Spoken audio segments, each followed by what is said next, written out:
Welcome to Saints Anargyroi, Christmas 2020.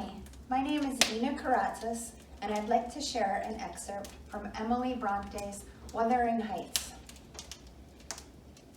After playing lady's maid to the newcomer, and putting my cakes in the oven, and making the house and kitchen cheerful with great fires, befitting Christmas Eve, I prepared to sit down and amuse myself by singing carols, all alone, regardless of Joseph's affirmations that he considered the merry tunes I chose next door to songs.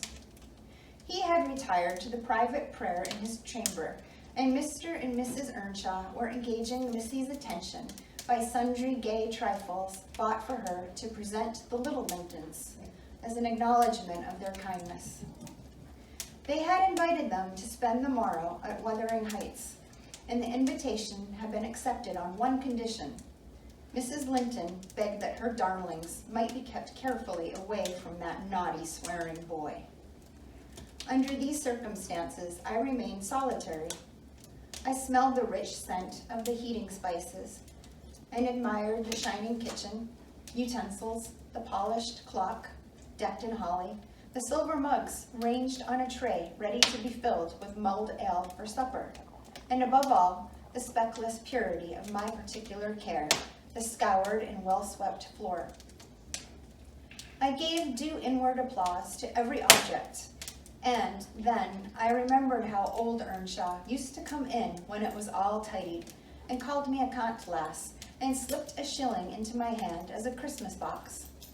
And from that, I went on to think of his fondness for Heathcliff, and his dread lest he should suffer neglect after death had removed him.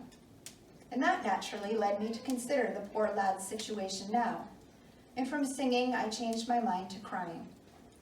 It struck me soon, however, there would be more sense in endeavoring to repair some of his wrongs than shedding tears over them. I got up and walked into the court to seek him.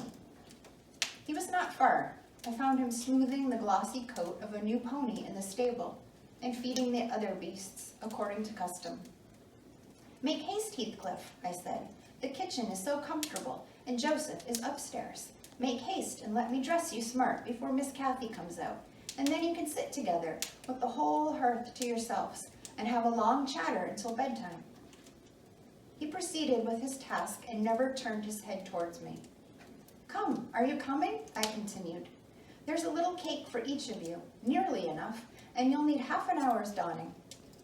I waited 5 minutes, but getting no answer, left him. Catherine supped with her brother and sister-in-law. Joseph and I joined. An unsociable meal, seasoned with reproofs on one side and sauciness on the other. His cake and cheese remained on the table all night for the fairies.